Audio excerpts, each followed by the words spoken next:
Mas antes da gente avançar até nessas peculiaridades, eu quero entender um negócio, cara, que vocês comentaram. Que aí ele falou para a Maria e falou para o Sérgio também que é um apoio, vocês são técnicos assim, na parte nutricional, o Sérgio na parte, né, de treinamento, mas e o psicológico? Como é que é acompanhar isso? Então, geralmente eles me perguntam tudo de tudo. Se eu tô bem a cada 2 horas. Principalmente na fase final, onde a fome, né, aumenta muito, a dieta tem que ser muito apertada, tem que ser muito regrada. Então a gente toma um cuidado para que ele esteja realmente mantendo o foco, né? E não se perca. Tipo um paliativo. Não se perca o máximo disso. de conforto possível. O ideal dentro de um falando já, né, mais aprofundado dentro do esporte, é que ele realmente tenha um acompanhamento psicológico mesmo, né? Com um terapeuta. Sim, mas, por enquanto, aqui a gente vem tomando conta de tudo, né? Vendo como é que tá a mente. A gente ainda tem o privilégio, se posso dizer assim, do Nicolas ser um cara com a cabeça muito boa. Sim. Ele não deu muito trabalho. Sim, em relação a isso, sou bem nada. centrado, Cara, é muito tomou focado. a decisão dele. Quando você tomou a arcou com as consequências. Bom, de verdade, eu tô... Hoje completa 1 ano e 7 meses de academia que eu tô fazendo. Caramba! Somente 1 ano e 7 meses. Pouco. Muito pouco. E, basicamente, eu no início, os primeiros 3, 4 meses, eu não tinha acompanhamento da Maria. Mas eu já tinha feito uma reeducação alimentar, então eu já faço dieta há 1 ano e 8 meses. Antes de começar a treinar, eu já tava comendo já direito. Então, tipo... Aí depois que eu fui pra mão dela que... A mágica aconteceu. Que a mágica aconteceu de fato. Quando ele chegou lá na academia, muita raça, muita vontade, mas muito direcionamento. Pouco direcionamento, entendeu? Sim, muita vontade, metendo marcha, mas sem saber para onde que tá indo. E aí a gente veio lapidando, questão do treino, e a Maria em questão da dieta, né? Ajustando tudo que as engrenagens ensinando a comer algumas coisas, que ainda tem essa parte. Ainda tem isso. Eu não gostei. Não comia carboidrato. Legumes e verduras, muito difícil. Essa foi a sua maior lição da dieta, né? Não negligenciar carboidrato. Então no deserto. Na fase final, então, onde não come muito, tem que dar um jeito de encher a pança de alguma forma. Eu comia carboidrato só antes e depois do treino. O resto era só proteína lá no talo. Gastar o dia... À toa. Ela falou. Mas por que tu tinha essa noção? Porque, tipo assim, basicamente, quando eu comecei a fazer dieta, eu tava com 89 quilos. Mais ou menos o peso que eu subi na competição, né? Isso aí. Só que era outra pessoa. Eu era, tipo, vou botar em exemplos assim. Sem músculos? Nenhum. Eu tinha 34, 35 de braço. No Instagram tem uma foto que é assustadora. Parece até que tava com alguma coisa. E quando você vê essa foto, parece 4 anos atrás, pô. Sim, não, 1 ano e 7 meses só, pessoal. Nicolas saiu da UTI, tirou uma foto. É isso. A gente mudou a genética aí, né? Realmente. Transformação mesmo. Real. E, tipo, é um trabalho que é fundamental. É você ter pessoas por trás pra te direcionar e saber o que você tem que fazer de fato, sabe? Você vai comer isso, tal hora. E todo dia você tinha esse sem errar. Direcionamento. Sem errar. E no final da preparação... Ele é uma máquina de executar, tá? Não, e no final da preparação, então, uma mudança... Uma disciplina realmente muito fora do normal. Eu acho que foi semana passada, não sei, que a gente tava junto, né? Que aí você mostrou, né? Que hora eu não aguentei. Mas parece que... Não sei se era o último dia, sei lá. Você liberou ele pra comer um negócio que ele quisesse. Sim. Aí ele me mostrando no WhatsApp. Não queria comer. Pode comer o que você quiser. Beleza, vou comer um bife de fígado. Pô, depois desse tempão aí, querendo comer várias coisas, acho que eu quero comer um bife de fígado. Falei, pô, cara, vai comer um pastel, meu filho. Vai se divertir, vai comer as coisas de verdade. Eu tô comendo uma batata maluca, mas foi feita na airfry. Olha só, E a coca era... Até quando a gente libera pra errar, ele tá contornando os erros, pô. Que é isso? Umas 2, 3 semanas antes da competição em si, né? Que foi o hambúrguer. Come um X tudo, Nicolas. Ele comeu um X-burger, X-frango. Não, foi pizza. É verdade. Pizza. Comeu uma pizza inteira. Aí ele ficou com medo, comeu 4 pedaços de pizza e falou: não, tá bom, fiquei com medo de dar errado. Eles brigaram comigo. Se você tinha que ter comido a pizza toda, eu falei, era uma estratégia, pô. Mas tem importância ele enfiar o pé na jaca em algum momento? Ou não? Eu poderia naquele momento, sem preocupação deveria é uma coisa, mas eu poderia. Eu acho que isso é uma coisa que a gente analisa perante ao físico dele, sabe? Como o físico dele vem respondendo.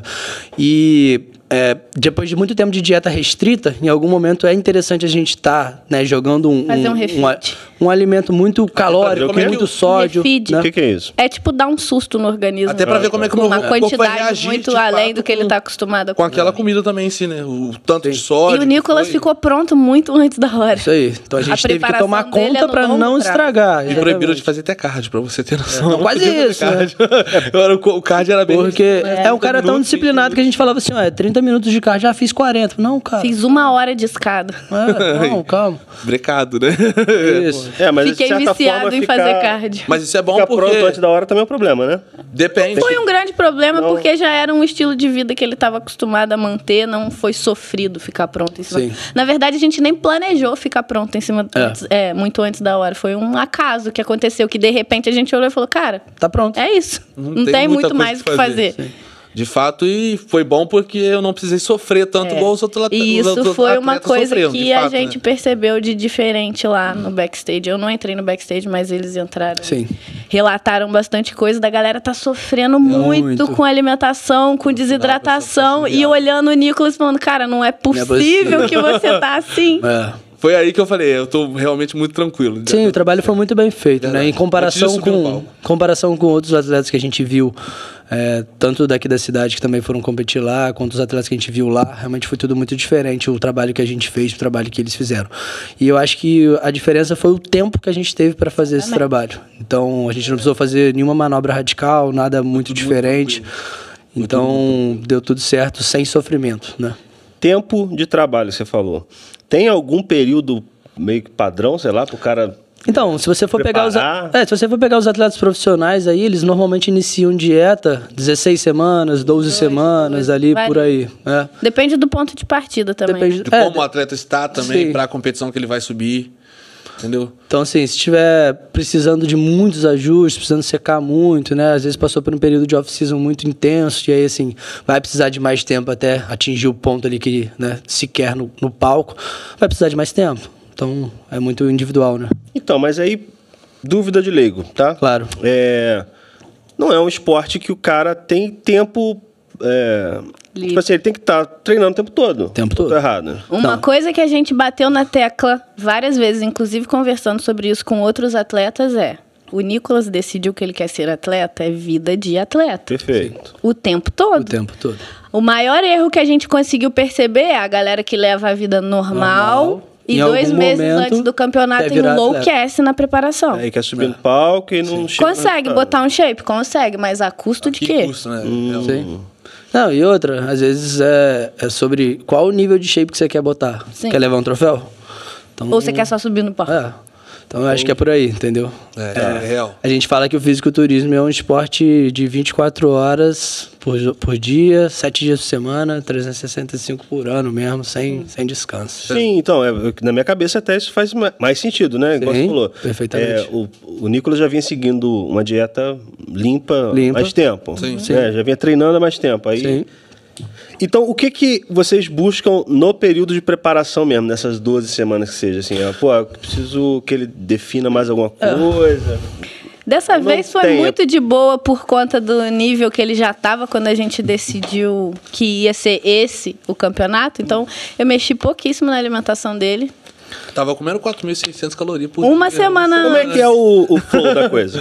Você consegue explicar? Então, trabalhando com ele há mais tempo, eu já consigo entender até quanto dá pra ir sem ele ganhar muito peso, quanto eu preciso ir pra ele ganhar. Lembrando que isso tudo é muito individual, tá, gente? Cada corpo reage de uma forma perante aos mesmos estímulos. Bom, ela pegou meu corpo, ela me botou num off já, antes disso. A gente fez uns 9 meses, 10 de off. Foi. Batemos 96. O que é off? É o período É o período de ganho. Mais come, né? O bulk, né? Que você come igual uma bulking ou off-season, né? Que é o período onde a gente busca ganhar massa muscular, né?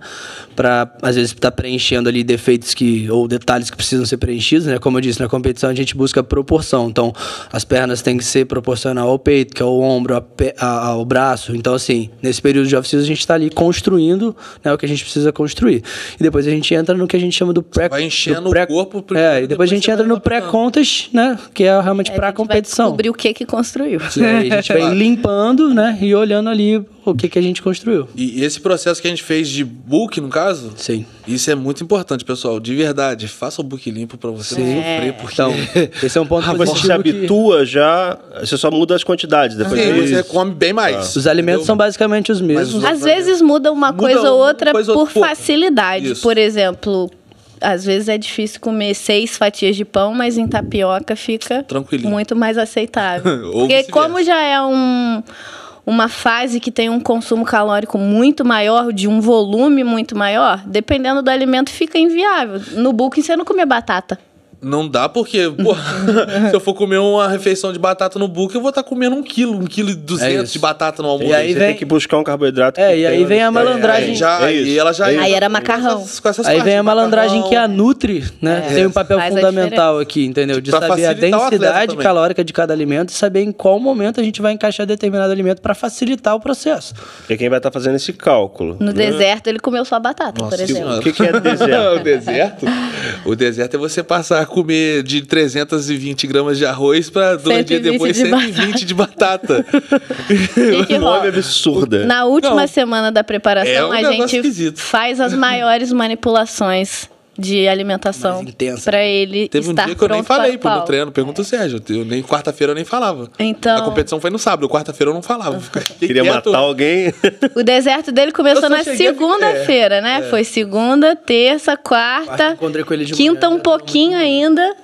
Sim, na sexta que a gente fez o carbono. Foi o dia que eu te falei. Eu falei, a primeira vez que eu vi Nicolas abatido foi hoje. Então assim, acho que até voltando nessa parte, né? O que a gente tem que ficar analisando, eu e a Maria como os preparadores, é justamente isso, sabe? Tá colhendo esse feedback com ele o tempo todo de, cara, e aí, como é que tá, né? Tá com muita fome, tá com muito cansaço, sabe? Pra gente ver se a gente precisa fazer alguma mudança ou não, sabe? E aí esse acompanhamento tem que ser diário. Nessa última semana era todo dia, o tempo inteiro. Inclusive as mudanças do corpo dele aconteciam de hora em hora. Assim. De refeição pra refeição. No dia então da competição foi real. Absurdo. Muito. No dia da refeição, no dia da competição eu comi 7 horas da manhã, 300 gramas de arroz, 150 de peixe. Depois eu comi 10 horas, 300 de arroz, 100 de frango. E no almoço, 1 hora, 300 de arroz, 100 de frango. 60 de passa. 60 de é verdade. Em meio-dia o cara comeu 1 quilo de arroz, assim. Né? 1 quilo de arroz, mais ou menos umas 200. O que a gente tá falando é que as mudanças são intensas, é porque assim, eu vi ele, né, sexta-feira à noite, murcho, e encontrei com ele antes pra fazer a pintura lá na minha casa. Foi o que?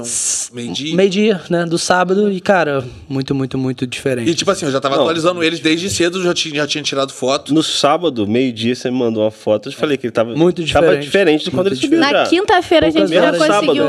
Na quinta a gente já conseguiu mudar alguma coisa. Igual você falou que na quarta ele estava abatido. Então eu falei, tá, quinta ainda era pra ser um deserto, mas a gente deu um pouco mais de carboidrato de pré e pós-treino. Foi. Mudou sua vida, Nossa, né? Nossa senhora, olha, aquilo ali foi. De verdade, você menosprezou, mas mudou sua vida. Eu desmereci porque minha primeira refeição do dia é 120 gramas de tapioca, 115. No deserto foi 25. 25 gramas de tapioca. Ele ainda brincou assim, era melhor não ter colocado nada. Era mais fácil não ter botado nada. Aí, nesse dia, ela botou 25 gramas antes do treino e 25 30 depois. 30 antes e 30 depois. 30, ela subiu. Isso. 30 antes do treino e 30 depois. Rapaz, que diferença. Corpo muito sensível, qualquer mudança... Nossa, parecia que eu tava no paraíso de novo. É uma manipulação e a intenção muito extrema. A intenção do deserto é justamente essa, deixar o corpo dele sedento. Bebendo muita água.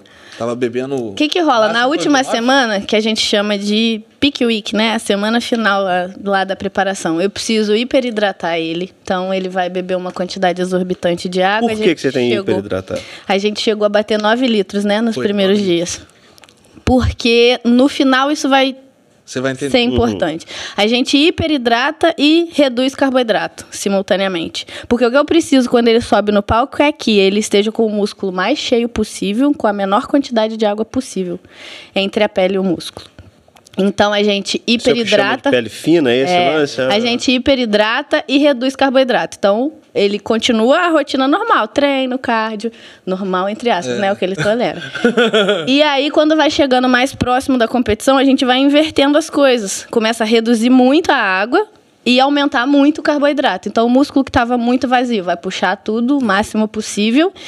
Só que tem um efeito retardado da diurese. Ela não é no dia que eu bebo 9 litros de água, nesse dia só eu faço muito xixi. O dia que ele bebeu meio litro de água, ele ainda estava fazendo muito xixi lá dos 9 do começo da semana. O corpo não entendeu ainda que ele parou. Essa hiperidratação é pra gente fazer uma desidratação. Exatamente. Okay? Essa é aquela período, desculpa te cortar, mas o período que você me falou que é perigoso. Você. Exatamente. Sim, é extremamente aí que a galera delicado. Que não se prepara com o tempo faz sauna, usa diurético. E não é por aí. Não é. A própria hiperidratação, para fazer a desidratação, basta. Só que é delicado até, né? Acho até que a Maria pode falar melhor, mas assim, a desidratação, ela pode te eliminar muitos sais minerais, né? Muitos não. Tem manipulação de sódio também. E a manipulação de sódio, né? Não, então você falou do coração também. Isso, então, no nosso corpo, a contração muscular, né? Ela acontece por um mecanismo que chama bomba de sódio e potássio, ok? Então, quando você desidrata e você perde sais minerais, né? Você perde sódio e potássio. E a contração muscular, ela começa a ficar prejudicada. O que faz contração muscular? Coração. O que é músculo? Coração. Então, é extremamente delicado. Não é simplesmente fazer de qualquer jeito as coisas, porque é delicado, né? É sério, né? É sério. Sim. E aí tem gente que manipula muito sódio, corta sódio. O que enfim, também não é. Não fizemos isso. Nada. Não é nem não pode, mas... Qual que seria o objetivo de você cortar o sódio? O que ele mudaria? Cara, a galera corta o sódio em função, eu acho, dessa desidratação. Eu nem sei direito, porque não foi uma coisa que a gente trabalhou. Faz sentido, até pro carboidrato. É a primeira vez. Até pro carboidrato entrar no músculo, ele precisa do sódio. Então, às vezes, a galera sobe flat no palco porque errou na manipulação de sódio. Não precisa cortar e não precisa exagerar. Eu mantive o sódio dele normal. Você queria comer sem sal, inclusive, eu falei que não era para fazer isso. E no finalzinho da preparação, eu dosei a quantidade de sal para ter certeza que ele estava consumindo o que precisava. Só isso. E detalhe, o sódio é tão importante que antes de subir no palco mesmo, isso aí, a batatinha. Exatamente. Salva. Batatinha Pringles antes de subir no palco. Você sobe feliz da vida. O segredo do final foi o xarope caro e a batata Pringles.